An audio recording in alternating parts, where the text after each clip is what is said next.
That's like... Sorry. Oh, you're good. I just... So that's the thing, I think, Sher. We're not here to always learn or always teach. We're here to do both, and in that we find truth. In that we find our true self. My kids were my teachers. You are my teacher. Yeah. All my kids were teachers. You don't have to be older to teach. You don't. And that's what's so great about realizing our gifts is that we're all on an equal playing field. We're always on an equal playing field. And when we come from that perspective, there is no lack, and there is constant abundance and constant flow from our true selves. It's awesome. Because it isn't that I'm God and you're not God. It's that we're God, and that we can create together, co-creation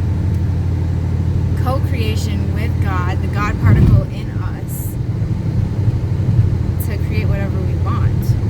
And really it's about making dreams happen. And when things come that look like an obstacle, we make it into a game, or something we don't like, we make it into something fun, so that we can just vibe high and create the most beautiful, bountiful, abundant life.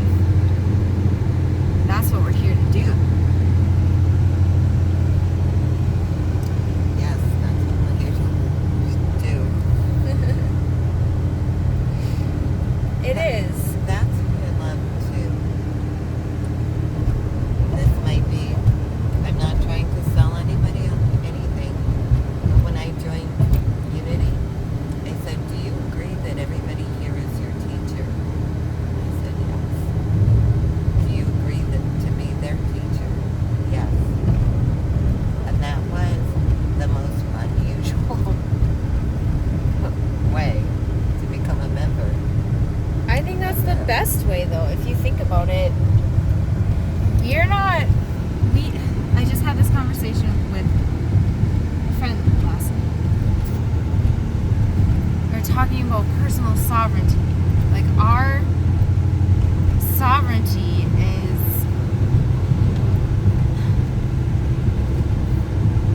comes from within.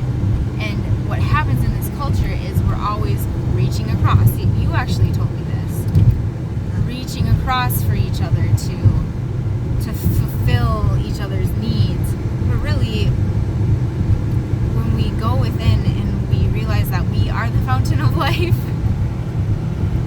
that there is no need for crucifixion or sacrifice, that the womb is constantly giving life. And if she's treated with kindness and respect and love and compassion and taking time to nurse her and her body, she will constantly flow to you exactly what you need right at the exact time that you need it. That's what the Divine Feminine is, and that's what she is here for. All relationships teach us. Let me put this into an example. Say I accidentally got marooned on a desert island, or, an island, and it was just me and the animals, How would I know if I'm generous unless I have someone to give to? We learn through every single relationship.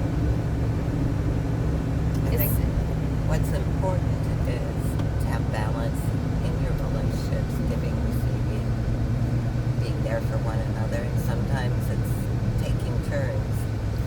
But at the same token, how would I know if I'm generous? How would I know if I'm forgiving? How would I know if I'm compassionate without the other, which acts like the mirror? So in essence, every relationship is a learning experience, and what matters is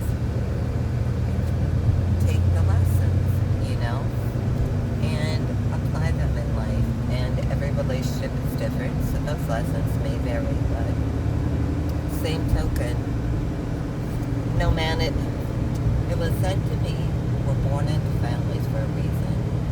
We couldn't, an infant can't survive, but we need others, but they're also our mirrors or teachers, and likewise, we're teachers.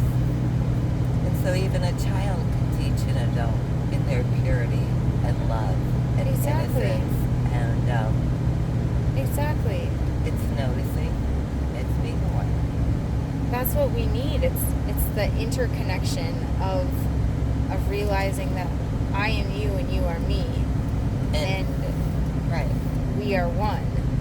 And interdependence instead of codependence and all those unhealthy forms of dependence. Interdependence. But it is all within us. Are we sovereign? Yeah. And on the same token, we all need each other. But we give our power away. That's what we've done for years and years and years. We've given our power away, and this is a lifetime where we're bringing in the Christ consciousness. This is a lifetime where we can see each other on that equal playing field. But some of us don't want to give that up, especially those of us who are in, what would you call it? Seats of prestige. Those of us who are in powerful positions don't want to give over that power that we have actually given away to them. But that's what revolution is about. We're revolutionizing our systems. Also, though,